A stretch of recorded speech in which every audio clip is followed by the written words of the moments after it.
CMPRadio.net. It's the station. CMPRadio.net, the voice of Chester.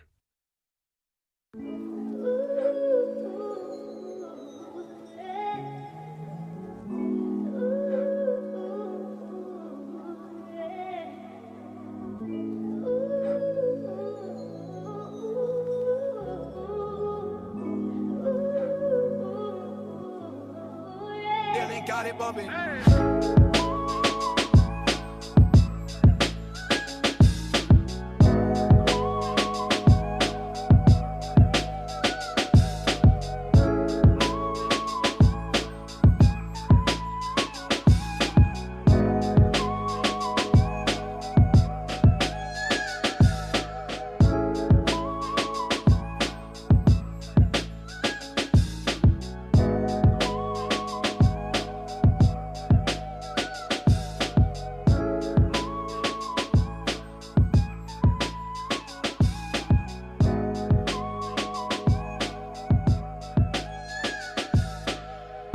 What's up, everybody, man? It's your boy, Uncle P.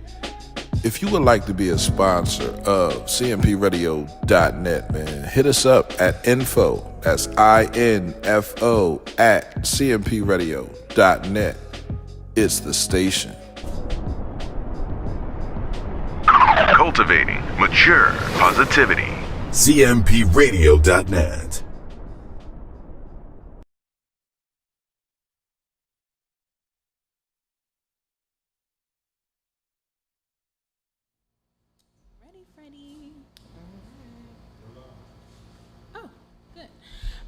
Well, good evening. Welcome to the July episode of What's News Delco. My co-host Diamond is not with us tonight. She's doing some really important work with ending death by incarceration in the state of Pennsylvania, so shout out to her. So tonight with me, I have a very, very special guest, Latiaynna Tabb MS, who is a multi-hyphenate powerhouse, and we're definitely going to dig into that in a little bit. But before we do that, we have some updates for you on things that have been happening in and around Delco. And also, July is Disability Pride Month, so if you are someone who is living with a disability like myself, this month is for you to be proud of who you are. And one of my friends, shout out to my sister, Ish, refers to it as a superpower. So if you're someone living with a superpower, this month is for you. Be proud about it, celebrate yourself and the community around you. I actually have a shirt that says Crohn's is my superpower. Yes. So living with a disability can definitely be challenging. Some days you are good to go and you're bouncing around, and some days you're dragging yourself out of bed. Like myself, who had a little too much fun at the Beyonce concert the other night, and now I'm sore all over. But you learn how to roll with the punches. So for our first update, apparently in Upper Darby Township's council meeting this week, they ousted Laura Wentz, who was the vice president of council. It was a 6-5 vote. Seems to be a lot happening in these different council meetings. Fights, arguments, even acts of violence, which, speaking of acts of violence, the trial for Darby's Mayor Darren Burrell, has been rescheduled for the umpteenth time, and now will be happening July 24th, hopefully, if it's not rescheduled once more. So for those who are unfamiliar, back in November, on November 2nd, Mayor Burrell allegedly assaulted one of the Councilman Omar, and was charged with a couple of misdemeanors in regards to that, and that trial will be taking place, and hopefully justice is served. It's never okay for anyone to assault anybody, especially if they're unprovoked. And definitely not okay from elected officials who are supposed to be people that we vote into power to help keep our community safe. So for you to be the perpetrator of an act of violence is a very serious thing. And not to mention just setting, I feel like that politicians are supposed to be like setting examples. Yeah, supposed to be leading by example. There has been some talk that some residents wish to call for him to step down, but also people, because he has a history of violence, people are actually afraid to take action. So what I will say in regards to no matter where you live in the county, whether you're in one of the smaller boroughs or you're in Upper Darby Township, the people always hold the power. And if we all come together, we can actually have true change take place. So if there's something going on in your community and you don't like it, do something about it. Because if you don't, it's just going to keep happening. And that's not good for anybody. And speaking of these very interesting boroughs and council people, as always, Yaden is a complete shit show. Yaden. So on July 6th, Yaden held a special meeting. They haven't had a legislative meeting since April. So the business of the borough wasn't being conducted. Bills weren't being paid, which is a problem. And the meeting did not start at 7 p.m. as it was advertised because the president of Yaden Council, Sharon Council Harris, was kind of holding the room hostage. She did not want to start the meeting until one of the councilors, Carlette Brooks, arrives. Most people think it was because in the meeting before that, someone had motioned to remove Sharon from her seat as president, and the mayor would have been the tiebreaker that night, but he wasn't allowed to cast a vote via telephone. So people think that she was holding that meeting hostage so that she wouldn't get voted out. Is that in the bylaws? Like, is that a rule, or is that something? If someone can't vote through phone, I don't think it was like an official rule or in the bylaws because they wouldn't have asked the mayor to vote via phone. But again, in a Yaden council meeting, the council president does whatever she wants to do, and she kind of adjourned the meeting early. They also were trying to honor Miss Little Juneteenth at that meeting, and the council president wasn't having it and made a little girl cry, which is a hot mess. But anyway, so at this meeting, the counselor did arrive. They did begin to conduct the meeting. Yaden has now approved hiring some new full-time police officers. They were severely understaffed. They were down to 13 officers due to some people retiring and some resignations. And they have had an increase in crime lately, especially burglaries and shootings. So even though Diamond and myself consider ourselves abolitionists, at this time, the borough of Yaden isn't safe for residents. We've known this for over a year now. So they needed to approve some new hires. So they will be coming on board, which is a good thing. What's the, I guess I would say, like, goal for policemen? Like, how many are they expecting, or do they need to, like, keep the borough safe? I believe they were trying to get to at least 18, but in the report that was conducted after the death of Shawn Morshow last year, the number that they suggested was about 27, like closer to 30, for that borough. If I don't see them getting that many, but this is definitely an improvement because now, 13 police officers working 7 days a week, 12-hour shifts. It's taxing. That's a lot. So shout out to them for doing something right. During the meeting, however, and the video is on the What's News Delco Instagram and Facebook pages for you guys to see what transpired for yourselves. But at some points, a couple of counselors did call for a motion to vote Sharon out of her president's seat. How long has she been in the seat? So this is her second year. Okay. Because she's been on council several different times, but last year was the start of her most recent term. Okay.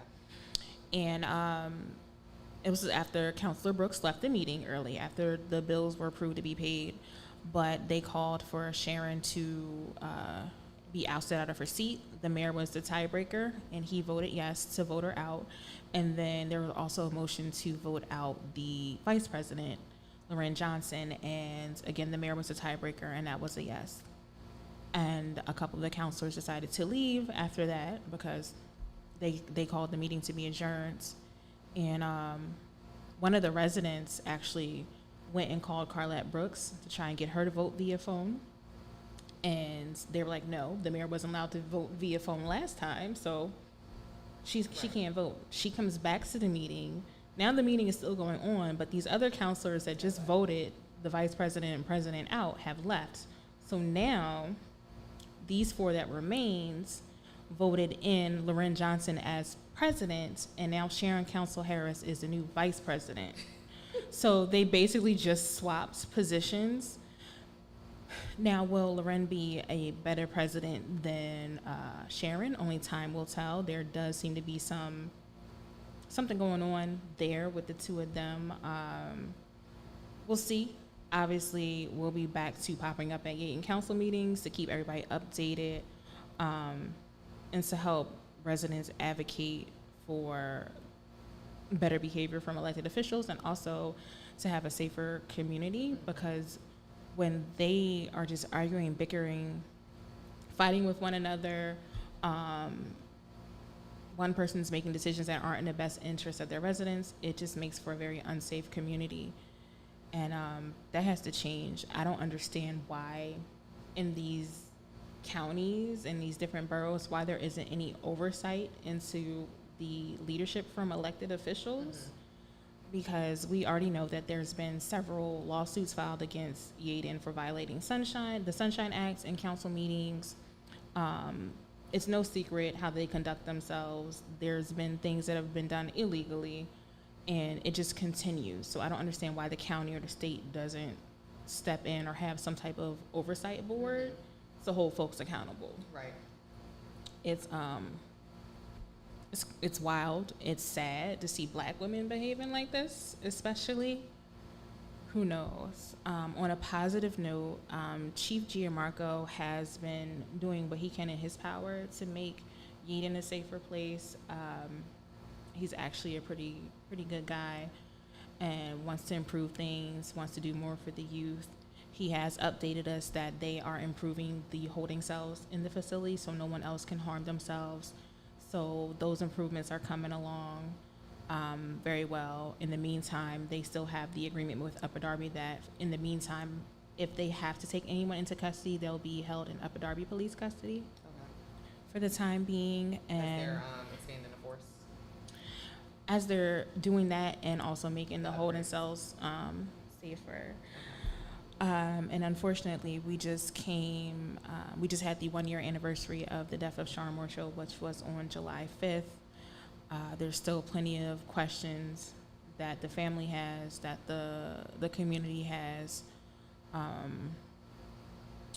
And unfortunately, because of our district attorney, the officers that were responsible for not only Shawn's care, but also the woman who died back in the fall in the same holding cell, there's no accountability, none, which is a disgrace.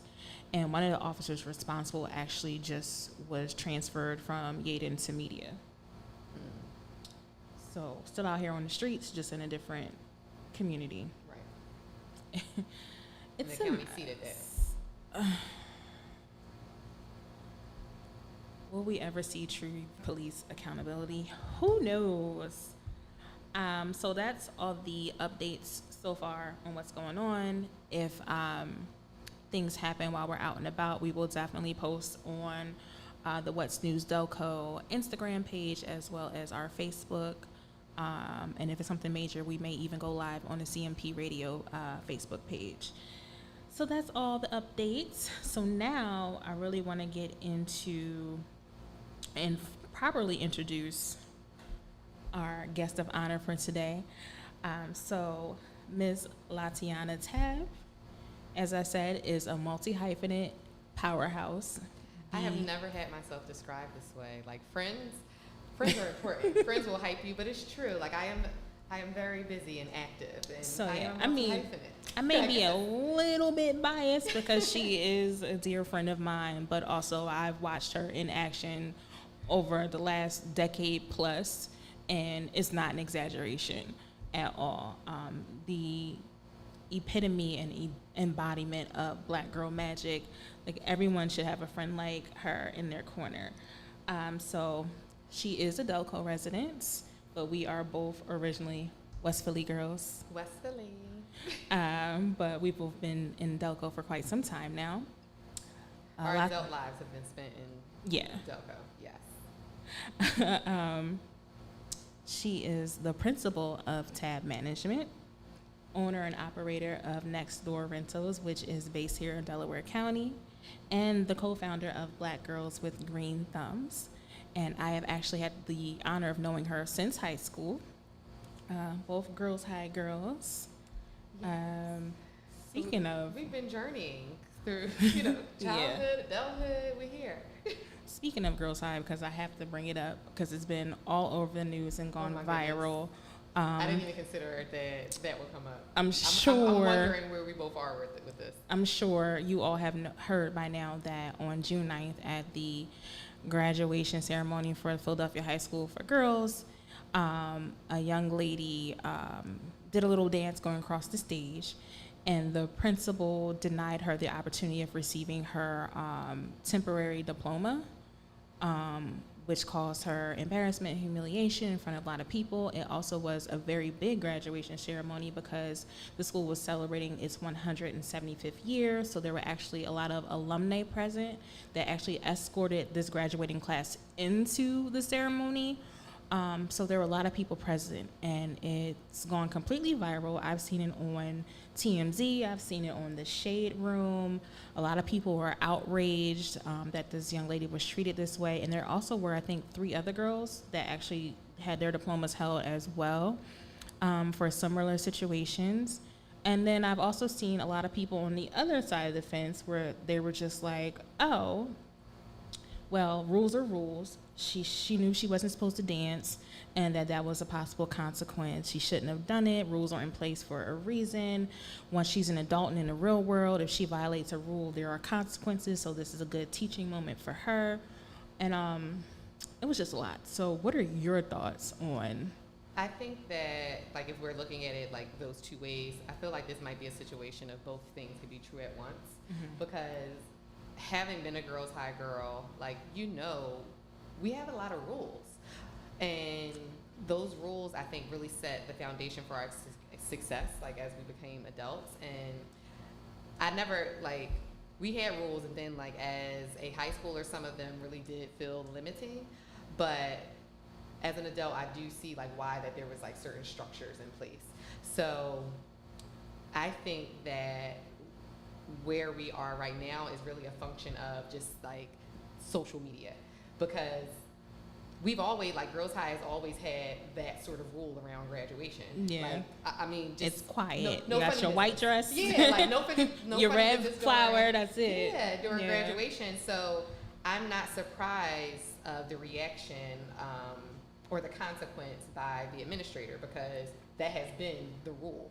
I think that because we are in this social media age and it went so viral, and, like, I'm not really a person that lets a lot of people into my business, because when you let people into your business, you have a lot, like, all these opinions come in, and those opinions shape further outcomes. So I think that it's just really, I would not want anyone to feel, like, embarrassed or, like, any of that hurt or shame or anything, but I think that all of that is a function of, we have so many cameras, and so, like, so much of our lives are being recorded right now. So I'm not surprised by the consequence. To me, it's just unfortunate that she had to experience that. Yeah. For me, like, Girls High, of course, has a lot of traditions, most of them which we love. And that's what I should have called them, traditions, because there were rules and there were traditions. Yeah. But also, like, as girls that were going there, I think we definitely pushed the envelope sometimes around certain things, like throwing in that extra hail into the school.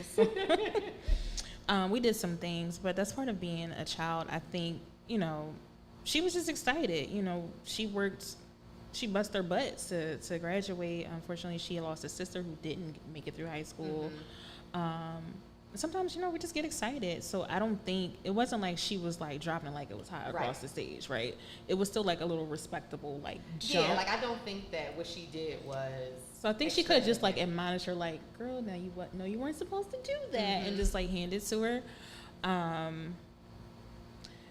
don't think the principal should have received death threats about it. Yeah, like people, that was but again, extreme. A function of like what we're, and it hurt me that so many people, and like I mean probably globally, but like nationally had that sort of lens, and like everybody had an opinion on something that was like personal for me, and I was like, oh, I don't like this. Now, is that something that maybe the students that are still there could like petition to change and let people like clap for them and celebrate? Yeah, I think they could definitely do that moving forward, because my son just graduated high school and he graduated from Penwood, which, you know, Delaware County is a melting pot of different cultures and people from all over the world that have come, their families have immigrated here, and it's a beautiful thing. So at their graduation, it was very loud, very boisterous. People were yelling and cheering. Now, when parents was doing too much, the principal, when she's giving her speech, she kind of was just like, I'll wait. But kept it cute, right? But I also got to see kids walking across the stage with their country flags like draped behind them. And that's beautiful. And it was really nice and very beautiful. And then outside of the graduation, like one family from West Africa, they rolled out like this African print red carpet, and the young lady, she was strutting down the carpet and taking pictures. It was a very beautiful time and a time of celebration. Yeah. Does it have to get like that at Girls High? No, but I think we can allow people to clap and cheer for their babies. Yeah, I think that there is definitely room for change. And honestly, this is how change starts. Something happens. Yeah. So something happened. And the principal has since left Girls High, and I don't know if you know, like, the reason. They're probably not going to, like, announce to the public, like, the reason for the replacement. But if anybody, you know, watched and works for the school district of Philadelphia and got the inside scoop, holla at me. I promise I won't tell anybody. Except for Ms. Delco. But I did hear that she left on her own accord, but I don't know if I believe that. Yeah, but I think there have been people complaining about her before anyway. Okay. But and then another thing, because again, people seeing this and then, you know, having opinions about the tradition, the school, etc. But like some of the initial things, like, oh, that was really racist and blah blah blah. I'm like, well, actually, it just was the rules. It just was like the tradition. Yeah. And I'm one that sees things through gendered lenses and like and racial lenses, and I was like, I don't think that was that. Yeah. But I mean, the traditions, are they a little outdated? Yeah. Exactly. The school's been around since 1848, so yeah, they're outdated. There's some space. You know, There's some space the for world change. was different then. The student body was different then. So hopefully there'll be some positive changes. Yeah. And I hope and pray that young lady isn't afraid to celebrate herself in the future. That's like my only concern. Like, did that like scar her? Yeah. So we shall see. But yeah, just I had to bring it up because I've been seeing it up and down my timeline. Yes. It's to the point where I can't see it. Like, I'm just gonna scroll down. News articles nationally. So yeah, I just wanted to touch on that. But yeah, so La, tell us more about Tabb Management. How you got started, and for those who don't know, what does that title of principal actually mean? I'm gonna start with the principal because I think that it's funny. So I'm the principal of Tabb Management. I probably have only used that title like once. So we have a lot of friends who are also entrepreneurs, and they have for years they have claimed the title like as principal. And I've been like toying with the idea, like, well, do you consider yourself like the principal of your business? And to me, honestly, it just means like I am the leader of the business. Like, I run the business. I am responsible for the strategy. I'm responsible for its success. So that's what principal means. But honestly, owner operator. That means I'm in charge. Gotcha. The boss lady. So Tabb Management is a project management firm.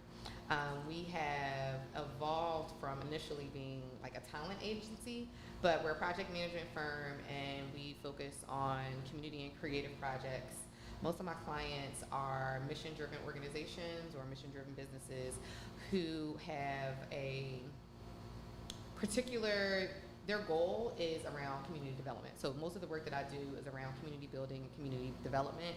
And what I do, though, really tends to lean on like arts and culture interventions, essentially, like to build community and develop communities.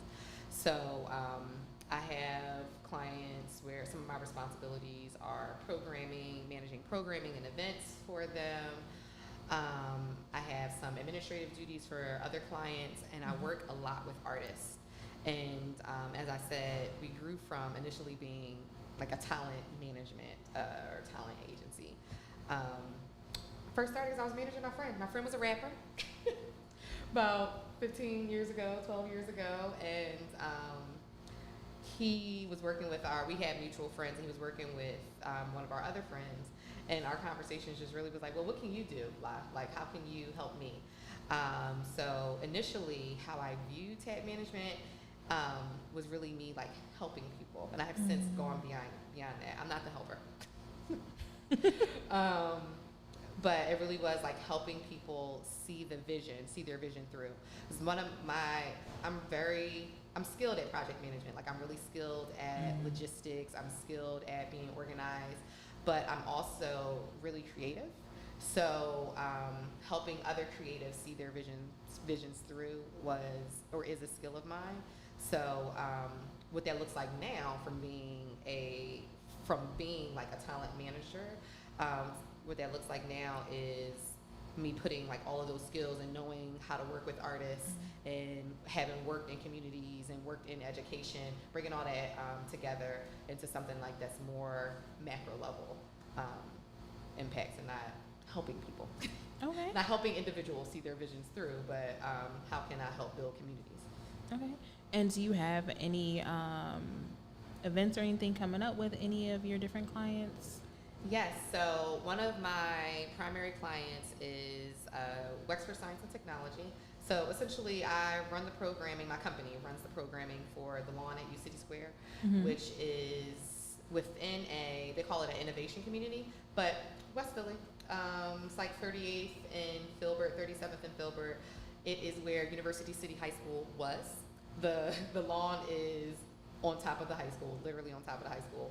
And there is a lot of history in that space, and with my role there, I'm really sensitive and cognizant of the history with that community. Both of my great grandparents on both sides are from like down the bottom. People don't call it down the bottom anymore in those circles, Mantua? but we do. Mantua, Powson Village, Belmont, down bottom. Yeah. But I was also working at a CDC, a Community Development Corporation, in that area. So I just have a lot of knowledge and relationships with community members in an area, and I've remained working there for, I might be coming on 10 years, like just in that community. So the work that I do while I'm technically working for a developer. I know the developers are like the boogeymen, right? When we think about communities and rapid change and gentrification. But as I mentioned, my clients and like those that I work with, I'm very intentional about who they are, and I will say that, you know, they are also mission driven, but I see my role as like accountability partner. Like, you know, you all have hired me to do programming for this space, and that programming should be programs that are beneficial and interesting and exciting, both for people that work in the buildings and live in the properties that they run, but also for the long-term residents and the community members. So I am very intentional about the sort of programs and opportunities that we bring to that space in particular. That's good. That's good to know. I love the fact that you're keeping in your mind at all times, like, how can the residents in the area benefit? A lot of times, especially when it comes to gentrifying neighborhoods, people forget about the long-term residents, the ones that, you know, raise families in there, have been there for generations. They kind of get thrown to the wayside. But the fact that you're doing work that helps uplift those people is amazing, and it's so needed. We need more people doing that. Oh, but you asked me about events. So, Yes. program. So we have a calendar at the lawn. I'm doing programming all year. So from spring to fall, we have monthly programs. One of the series that are like the most popular that I'm most proud of are these monthly craft and sits. So everybody loves like a good paint and sit, but I bring in different artists with different crafts every month, and they're free. They're sponsored by the property owner, and those sell out every month. But if you want to see the calendar of events, I think it's on usagesquare.com. We have some festivals and some like larger events coming up. We have an annual holiday fest at the end of the year. So our second annual one will be in December. So we have a really exciting, I just got out of a meeting with my team yesterday, like really like mapping out the programs for that location in particular. And sometimes I wonder to myself, I'm like, how did I get to event planning? Like, I am not an event planner, but that's why you'll never hear me say I'm an event planner. Like I'm project management. But I feel like you curate experiences. I do. That's exactly what I do. And the tagline for Tab Management is creating things we wished existed.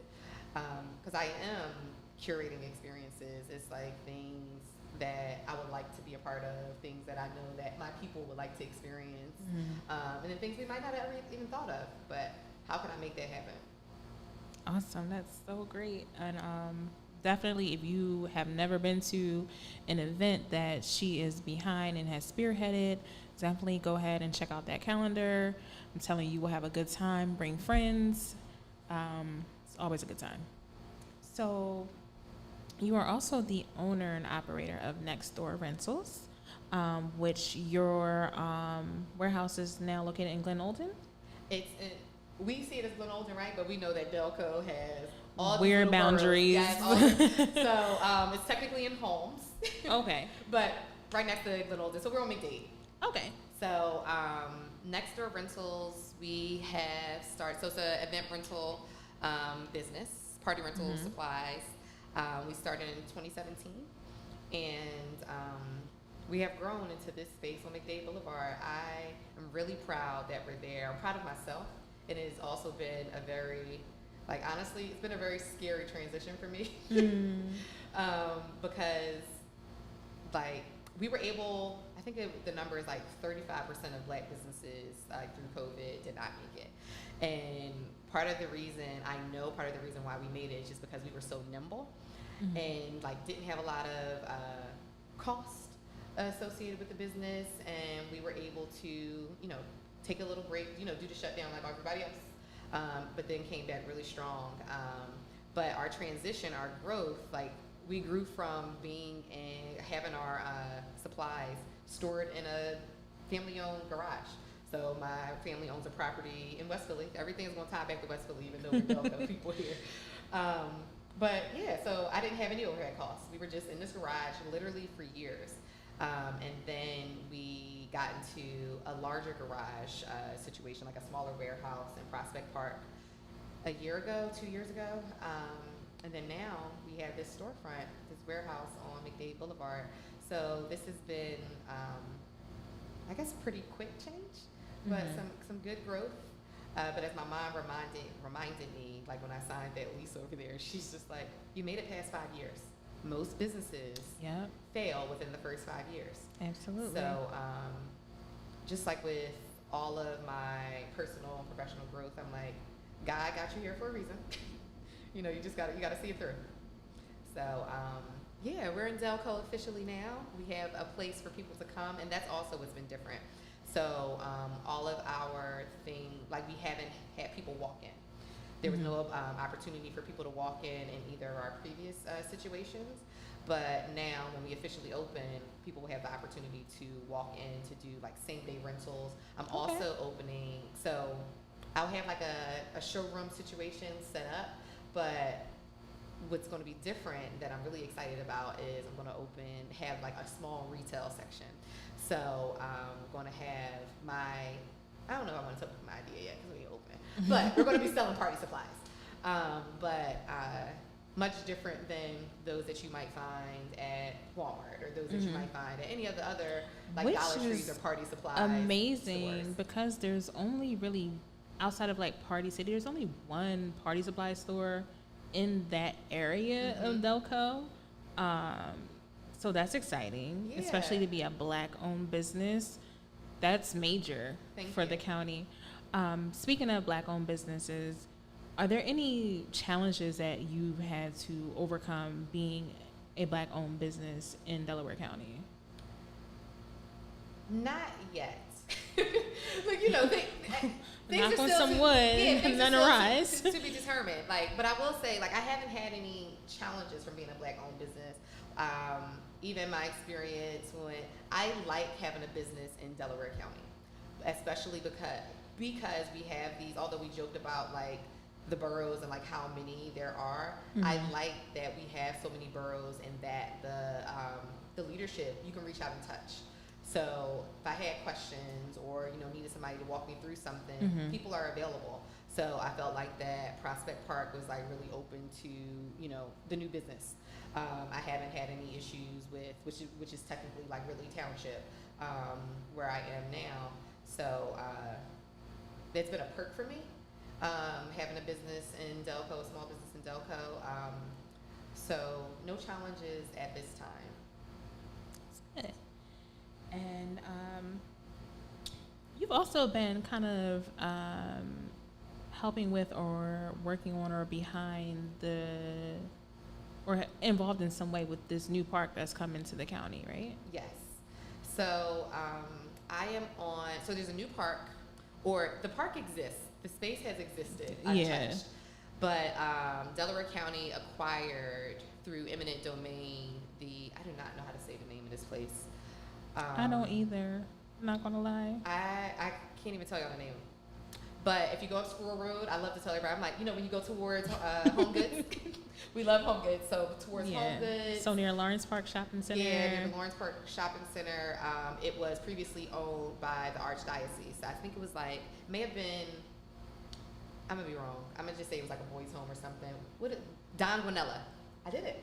Yes. So Don Guanella was the property, and there are, I'm supposed to know the acres, but let me say I'm just going to say there are 300 acres of untouched forest. And that is so beautiful. So if you don't know, Delaware County has, in our region, we have the least amount of green space in our region. We are overdeveloped. So it is really, really this. That's why this is a big deal that the county was able to acquire this. They call it like a virgin forest, essentially. This forest has been untouched. I don't know if they know any history before 1930s, but there has been nothing, no development in this area for that long. And being able to preserve that space is such a boon to Delaware County's health. Our mental health, our social health, our recreational health, for everybody of all ages. And so, yes, that was a really big deal that they acquired that space, and with the intention of making it a park. So it's technically in Marple Township, but the goal is that it's going to be a destination like Delaware County Park, a park for everyone. So that's what we ended up coming with. So the we is I am a member of the advisory committee for the new park in Delaware County. So myself and maybe about 10 other residents were selected out of over 300 applicants to sit on this advisory committee, and not just sit on it. We have been very active since the fall, in basically sharing our opinions about how the park should be created. And I'm not saying develop, because there's going to be very little. There's going to be some. There's not going to be development how we think about adding buildings and getting rid of any of the green space. But we've been integral in shaping the direction that the park is going to take. But not only have we been this advisory committee been a part of shaping the direction of the new park, but the team who was hired to do the planning, because this has undergone a plan. And the fact that this park, and this hasn't been done before in Delaware County, having a planning process around this park, and there was intentional outreach. So there was a survey, and I think they may have got 3,000 different applicants like on these surveys, and there's been, I think we're in the second round of the survey now. There have been community meetings for it. There have been like pop-ups. So I'm so excited to have been a part of this process, and I've been a part of planning processes and helping to facilitate like other community plans, but to do it at this level has been really good. I'm excited. Is there an estimated time frame of when the park will be, ready and open to the public? I mean, it's kind of open to the public now. Okay. So previously, like when it was owned by the Archdiocese, it would have technically been trespassing, but people have been Going accessing there. this space literally for decades. So much so that there's a BMX track in there. It's amazing. So First of all, don't tell my child that, Lord. So when they first convened the advisory committee, we walked through the space. So there are hiking trails there. So some of the design for the park is going to include preserving some of the hiking trails and then adding on to it. There was contention around whether the BMX trail, or what do I call it, BMX thing, could stay or not. It's going to stay. It might be moved a little bit, but like I was of the opinion they were there. Right. And they were there, they were using the space, and there was not like any harm. You know what I mean? Like, it's better for them to use that space than to be on the street. On the street, exactly. And we have to be really mindful about, and I think this connects to our conversation about like the change of like how students are celebrating. Like there's a change in times, and if people are using it, we have to be responsive to, this is a use that people are using in open space. So rather than denying that this use exists, like we need to embrace it, and you can embrace it with structure and it still exists, and then that creates an opportunity for other people to utilize the space, because honestly the goal is to get more people in nature. So if we can create more opportunities that are open and open-minded, I think that we'll reach those goals. So the plan is, 2-3 weeks ago now, we did a meeting where the planners like revealed the plan. So there was a meeting up in media, and got some feedback, and most of the feedback was really positive. So as I said, like the intention is to be a park for all, and not just all abilities, right? Or not just all races or all ethnicities, but really like all of Delaware County. So being mindful of, from where are people coming from? So people in Marple might recreate differently than people in Lansdowne, or people in Lansdowne might recreate differently than people in Ridley. So how do we make this space that is attractive and that meets the needs of literally all of Delaware County, and like how diverse our residents are? So like I said, the county has never done this before, and we have created a model for community feedback. That's great. I'm excited. First of all, I didn't realize that there were already like trails and things there. So now I'm definitely going to get out there the next week or two to explore, walk a trail. Yeah, so there's an entrance. I think that's Reed Road. There's an entrance on Reed Road. Oh, and then also like part of the planning process has included like transportation options. So again, being mindful of who are we trying to serve? Like who are the stakeholders here? So everybody doesn't have access to transportation. So how do we make sure that people can access this space? So trails they're going to create, and then like with the planning process is thinking about the types of activities that will happen in the space, and then creating spaces like for those activities. So there's going to be a dog park. There's going to be like pavilions there. There's going to be open space. Like it is so very exciting. I'm excited, and we are going to have this. I drive by that space literally 3-4 times a week. One of my friends lives around there. I'm always going to Lawrence Park Shopping Center. So the fact that because my son is 17 today. 17 years I've lived in Delaware County and have driven by that place. I just never knew. Yeah. So I don't know if they're officially saying that people can go, but go, y'all. You're not going to get in trouble. That's all I need is the green lights. Yeah.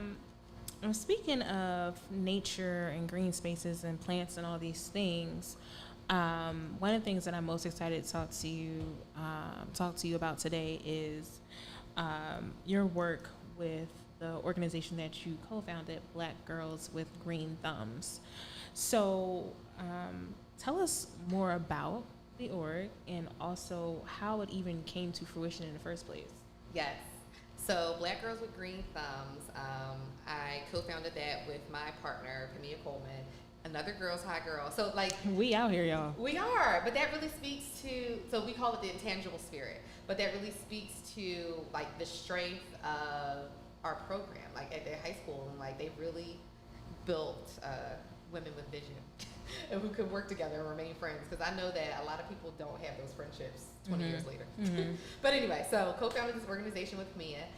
She and I went to high school together and then college together, and now we have this organization. And our mission originally was really centered on gardening and teaching people how to garden, the benefits of gardening, growing your own food. So yeah, let me be very specific. We are like edible gardeners. So, you know, flowers and all that is cute, but like, you know, we really, really focus on like edible gardening.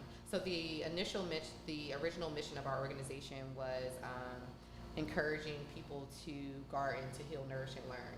But we have since evolved, so our organization has been around since 2016, and we have evolved that mission to also include, like, honestly, just holistic wellness. So to encourage people to exercise, physical activity, to think about our health as a community thing, like collective health. So how did it start? So Camilla and I, so my birthday's in April, and Camilla, we live technically like in the same city, but she sent me for my birthday, she sent me a dress and some seeds. And at that time, neither of us had gardens. So she had gotten all of these seeds from her cousin, and somebody just randomly gave her cousin like a box of seeds. So Camilla mailed these seeds to me, and we were like, okay, this year we'll start gardening. So we started gardening. At that time, I was living in Darby. So both of us, and she lives in Philadelphia, started gardens in the front of our homes. So I did raised bed gardening, and she did container gardening. So essentially, like, I built a garden bed with wood, 2x4s. And the next year, I grew that garden in the front of my house to a second bed. And then, like, years later, like, I had a watermelon patch in the front of my house in Darby. But that time was really special for me because just the sheer fact of me doing that, and that's why like leading by example is so powerful, because me having a garden in front of my house, my neighbor, they gutted all of their lawn and they turned their entire lawn into a garden. So they had corn out there, they had sweet potatoes, like their entire front yard was a garden. And it's just, that's so powerful to me, like just showing other people like this is possible. So we garden, of course. We also do community programs and partnerships with local libraries and other organizations. We have programs in some Philadelphia schools and what I want to call them. I'm going to say the wrong thing because I was, like, the first thing that popped in my head was emotional support, but they're not emotional support classrooms. We teach gardening and other wellness activities and wellness topics to children with disabilities in some Philadelphia schools. But I can't remember like the name of the classrooms. Autistic support classrooms, yes. Okay. So we have been in the Philadelphia School District for I think 3 years now, 3 or 4 years. We have partnered with our library partners for multiple years now. So I like to tell people that our partnerships and our relationships, like, they're deep. We aren't trying to, have our hands in every pot. Like, we know what we're good at, and we know who our organization is, and we are very clear on, like, who that audience is. And our audience are people like us. Like, so our programs are in the communities and the neighborhoods in which we live, and we're really proud of that. Okay. And when you said one of the reasons why you're doing this is because it helps with our wellness. So how is it beneficial to us, especially as Black people, when it comes to our wellness, having a garden, something that you tend to? We are so disconnected from who we are because we're disconnected from the land. So just the fact, and I think you said like having something that you tend to, sometimes you need something that you can care for that isn't going to really provide you, I say this hesitantly, but provide you feedback. So plants are resilient, like you're going to learn about the plant, but that stillness that you experience when you are growing something is monumental for your mental health. It's monumental for your emotional health. So like that really is what inspired us to do this, because originally we weren't an organization, like we didn't sit down and say, you know, let's become a nonprofit organization. When we started doing this, it really grew from us recognizing the benefits, our own personal benefits, and wanting to share that experience with our family and friends. So like everything else these days, we started an Instagram page, right? We started a Facebook page, and we were just chronicling our journey as gardeners, like through those social media pages. And our first like formal program was right before the pandemic, like in the fall. And we were ready. We probably did like 2 classes, and we had gotten a grant. We did 2 classes in the winter after we got the grant, and then we were shut down. But the funder was really, really great. Initially, the funder was like, shut everything down, stop. But then, just like everybody else, like recollected themselves to say, okay, what can you do? What is it? How can you still run a program? How can you still reach people and teach people about the benefits of gardening and health? So we got online, right? And we were teaching classes. We were teaching plant-based cooking online throughout the pandemic. We were teaching home gardening throughout the pandemic.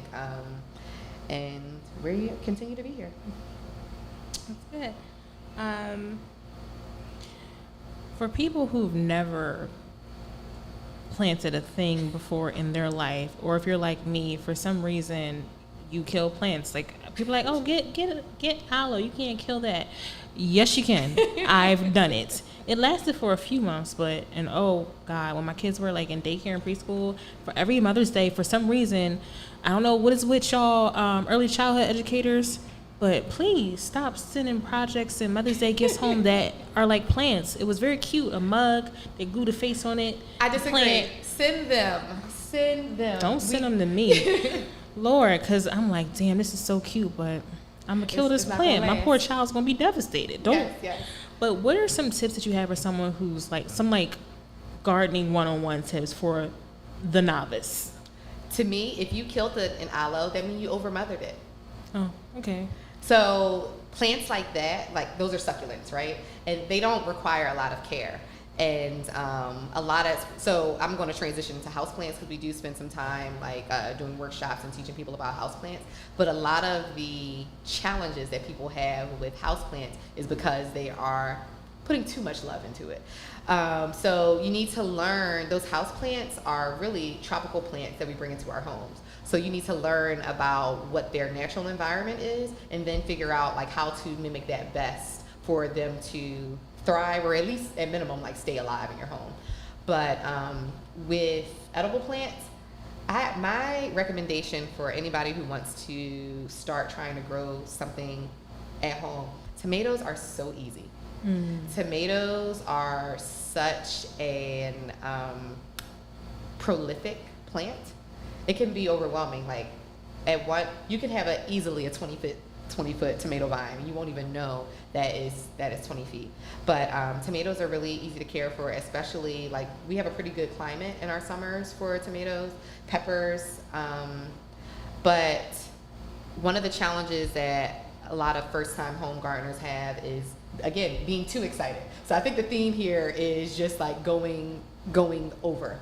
Because it's like, oh, I want to have a garden in the front of my house. Let me get everything. But if you've never done that before, you can easily overwhelm yourself. But another thing to consider is, what do you eat at home? So if you know that you eat or cook with a lot of bell peppers, grow some peppers. So now this summer you'll have peppers to grow with. Or you know you eat a lot of herbs. Herbs are really easy to grow. Grow some herbs. And you don't need a lot of space. And I think that some people don't make good on their desire because they are fearful that they don't have the right space.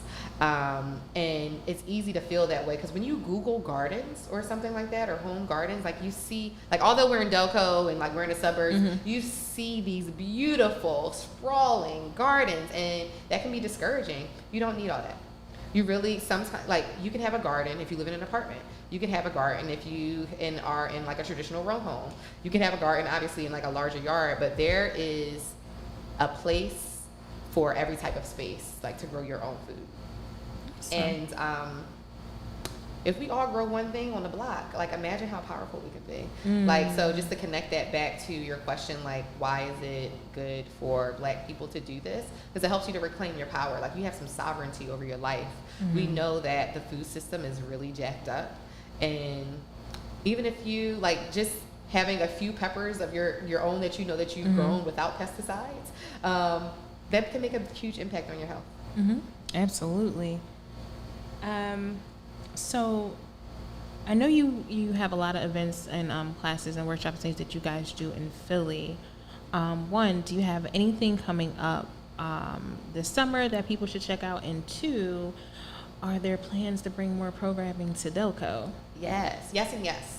So this weekend we are hosting our 3rd annual Grow and Walkathon.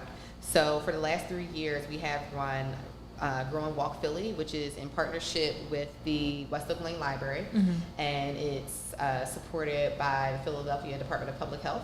So essentially it is a multi-week greening and walking challenge.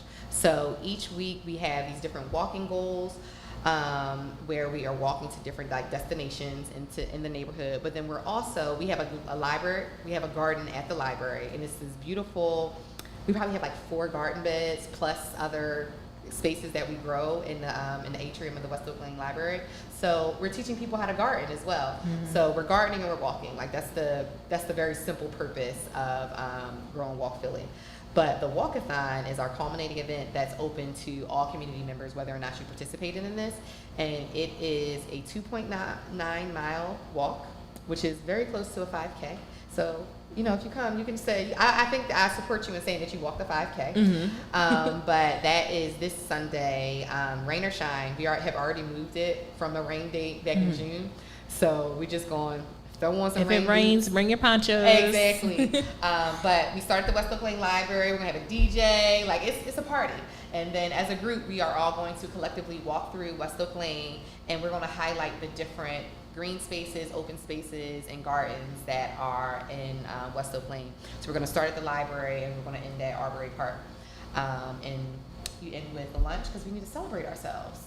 And that's every week, like through the Grow and Walk Philly, the challenges, everybody leaves with like a badge is what I call them, because you need to celebrate all of your wellness wins. And when you do things like this together as a community, back to that community health and collective wellness, you know, you're more likely to continue to pursue, you know, your health journey if other people are doing it with you.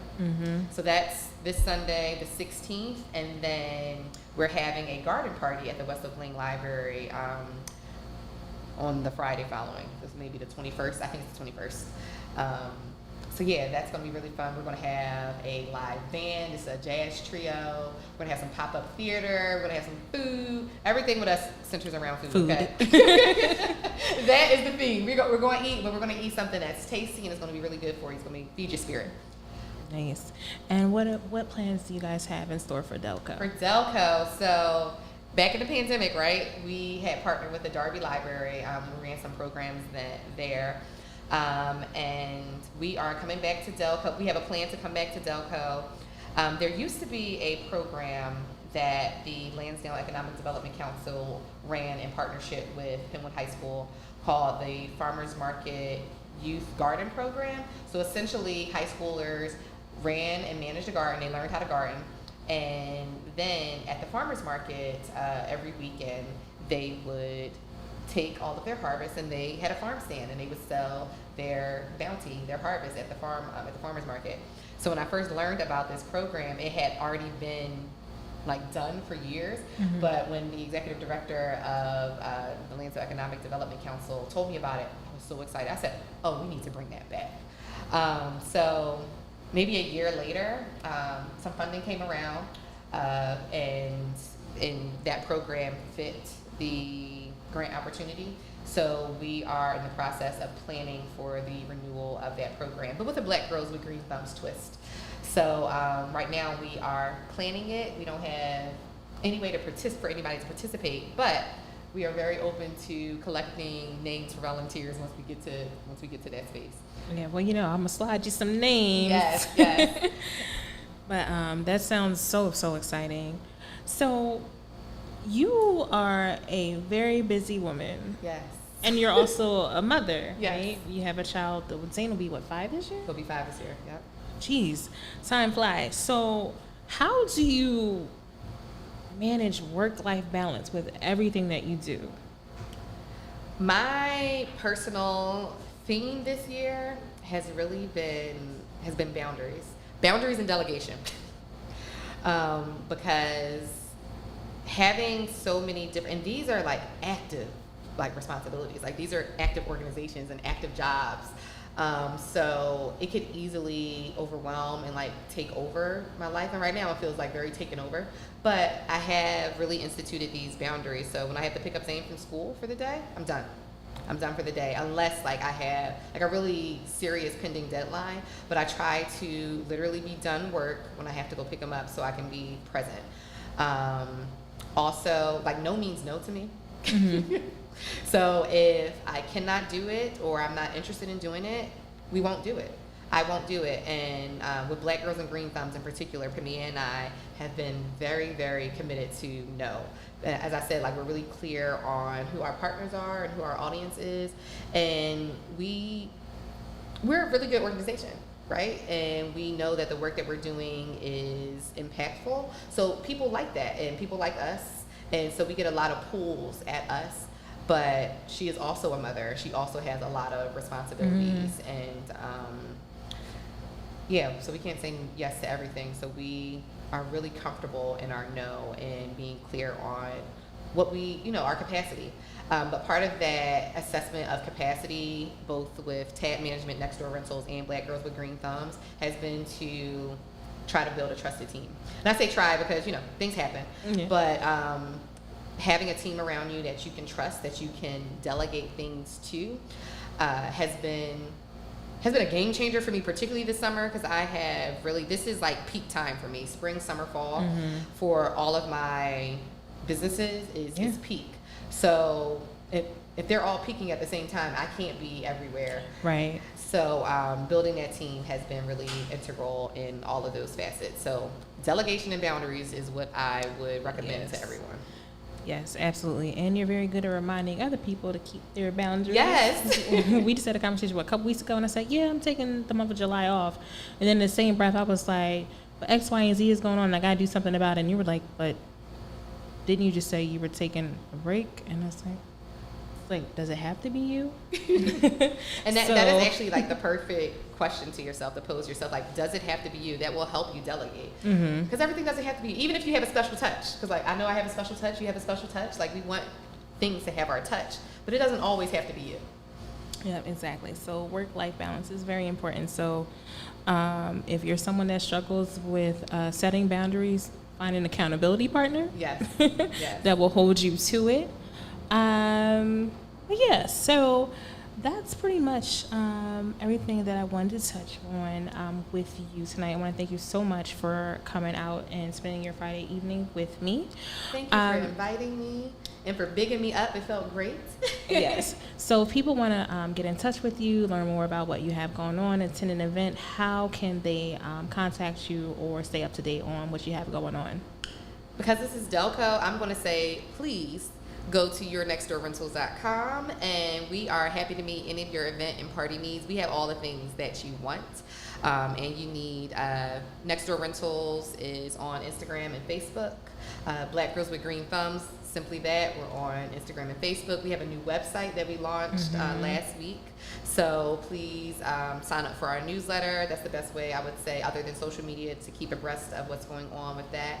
And Tabb Management, I'm not really good at that.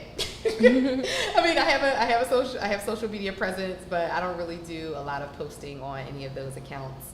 But TABBMGT is my social for that. But it's much easier to follow me and keep up with me, and honestly to support me through Next Door Rentals and Black Girls with Green Thumbs. Okay, awesome.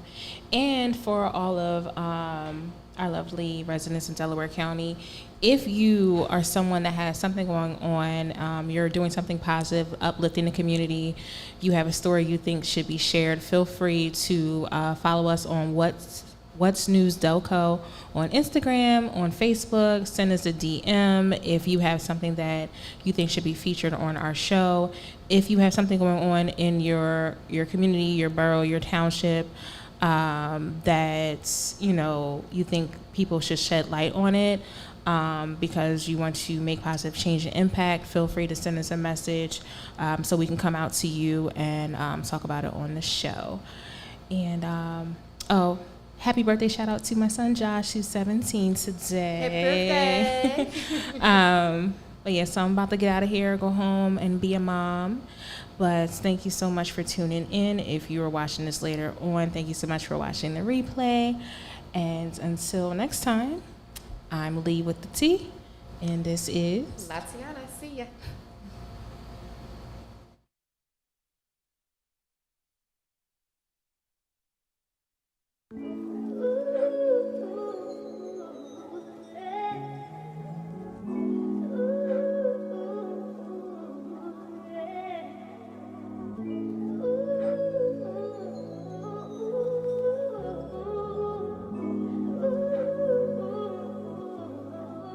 Yeah, they got it bumping.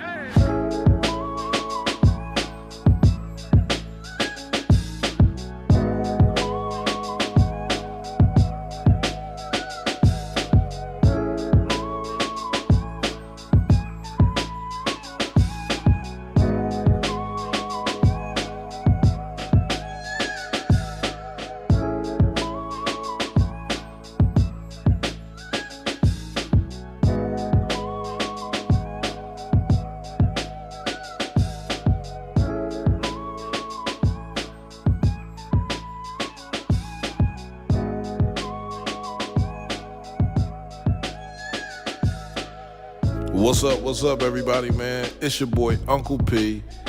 If you would like to be a sponsor of cmpradio.net, man, hit us up at info, that's INFO, at cmpradio.net. It's the station. Cultivating mature positivity.